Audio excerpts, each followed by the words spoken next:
My job as a branch manager is to get you prepared so that when you decide you want to meet Tom and beyond, get your first home, we have the appropriate steps taken. So, people, so I have a lot of things over there about budgeting. I have a lot of things about protecting your credit. So please feel free to grab any of those handouts. Some of the handouts are really kind of nice. We have a budgeting one, which you want to grab because on the back it has a recipe card. And it is an apple pie, and it is delicious. So you want to grab one of these, even if you don't want to do the personal budget on the front.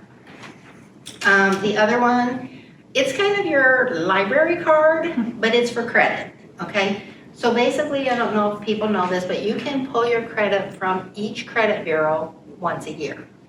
So basically, every 3 months, you can technically pull your credit. We do advise it. Credit is very, very important when you're thinking about the home, purchasing a home, because basically to get a home loan, you have to have good credit. And so there's nothing worse than you're like, okay, I'm gonna go found my house, I wanna go get pre-approved, I'm gonna go see Tom. Tom pulls your credit, and there are things on your credit that you didn't know about. Now we backed up the loan process because now we have to work on cleaning up the credit. So my best advice is, it's free to do, pull your credit, use the little library card, and you can pay attention to what months you pulled it from which credit bureau, and that way you get that free credit report. Everybody thinks it's, well, I haven't done anything, my credit's fine. But mistakes happen. There are people, they'll flip-flop social security numbers, and all of a sudden something's on your credit report. People steal identity and stuff, I know Gianna has had an instance where she was working with a college, went to get their first job, and their credit was pages and pages of things on their credit report, and it took them a long time to get that cleaned up. Somebody had been using that person's credit. So it's just a really good idea with nowadays as much fraud and identity theft and everything. I'm not trying to scare anybody, but it's just being proactive. You know what I mean? Just making sure. The other thing about when you own your own home, of course, when you rent, your refrigerator goes bad or your furnace goes out or whatever you call your landlord, and they come and fix it. Well, you don't really have that security net when you own your own home because you have to fix it.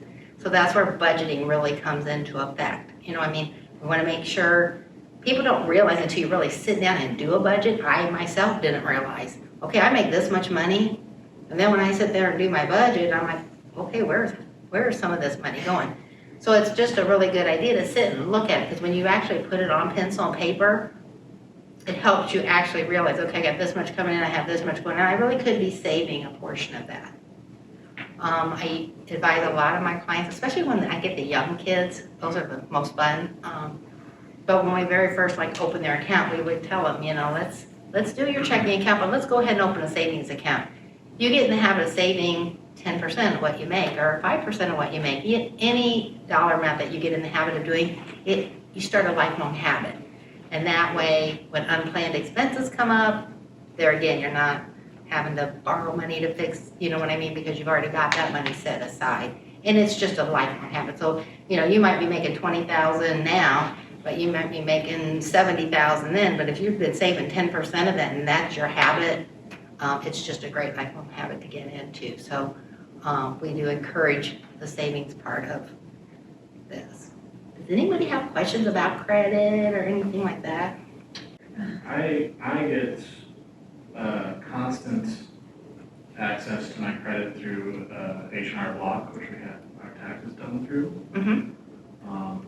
So I'm aware of my credit, but we don't know hers. So I guess my question would be since we're married, do we have a combined credit, or would they average the credit, or would they look at both, or just mine, or hers, just hers? It's an actual individual thing. Mm-hmm.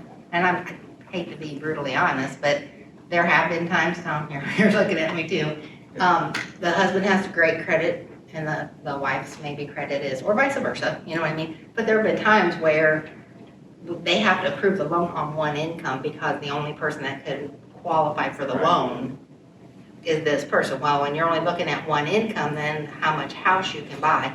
So it's just really a good idea if home ownership's in your, future, if buying a car is in your future. Anything that you get a loan for is credit driven. The better your credit, the better off everything's gonna be for you.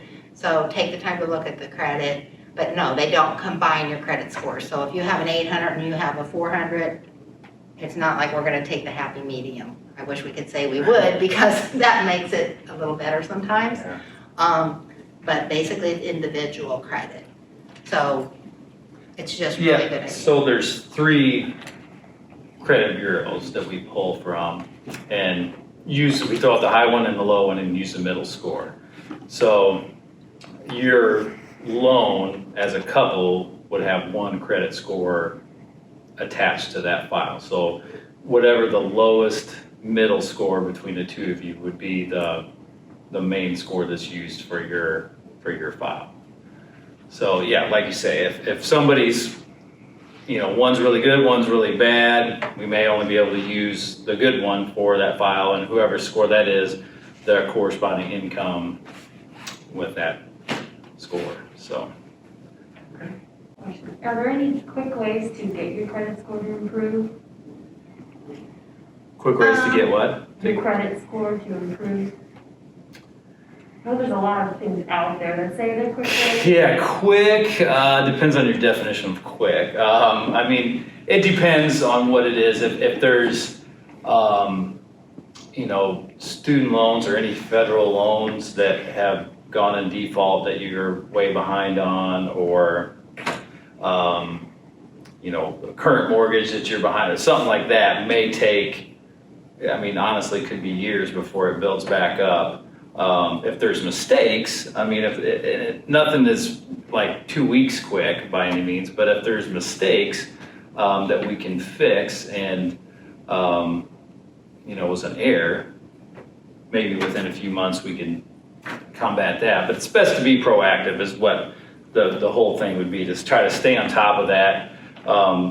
The ones that you check online don't necessarily give you a score, but you can look and see, okay, I have a Kohl's credit card, that's on there. Okay, I have a car loan, that's on there. Wait a minute, I don't have a Verizon cell phone, that's not accurate or whatever.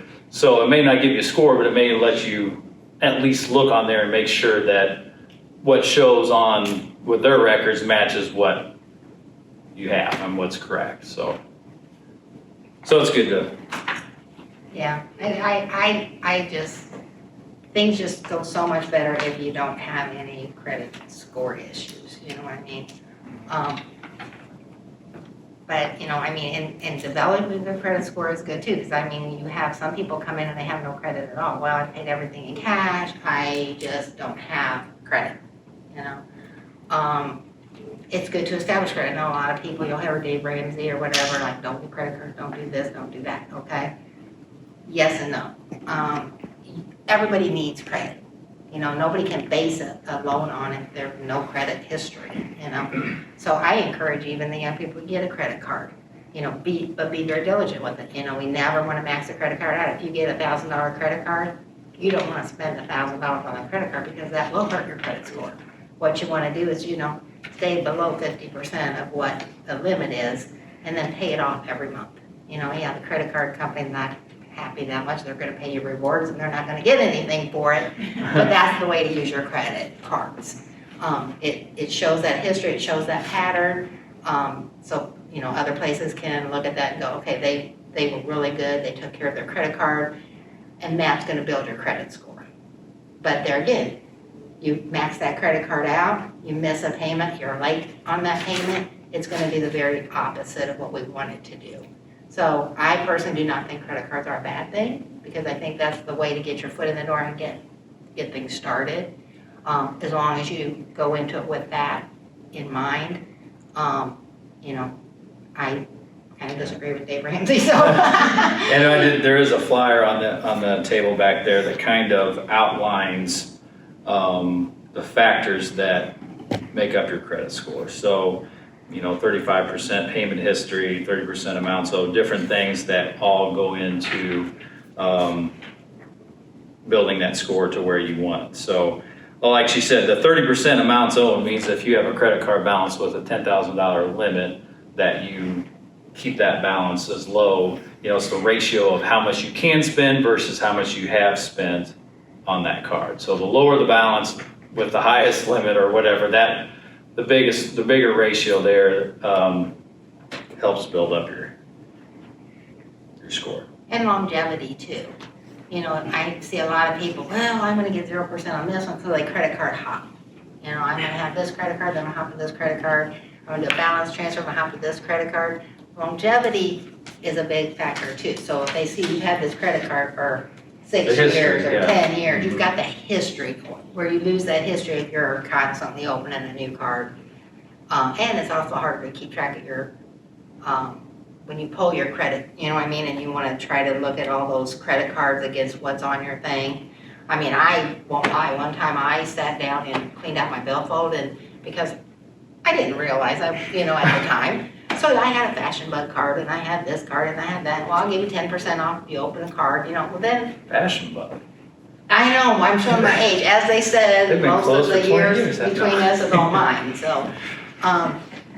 But I cleaned them all up because I'm like, if I lose my billfold, you know what I mean, too, like I'm gonna have to cancel all these cards. So, I keep 3, of course I keep my Kohl's because I get my 30% off. And I have one that I've had since I was probably in high school, so, I keep 3 cards and that's it. But the longevity on the one I have, I think the bank name changed like 10 times since I had the card, but I think that's all, I just really want to encourage people to get in the habit of saving for unplanned, you have those emergencies or whatever, and making sure that your credit score is good, and that way when you go to buy that house, Tom's job is like so It's easy. good, yeah, piece of cake. And I'm gonna turn this over to Tom if you guys don't have any questions for me.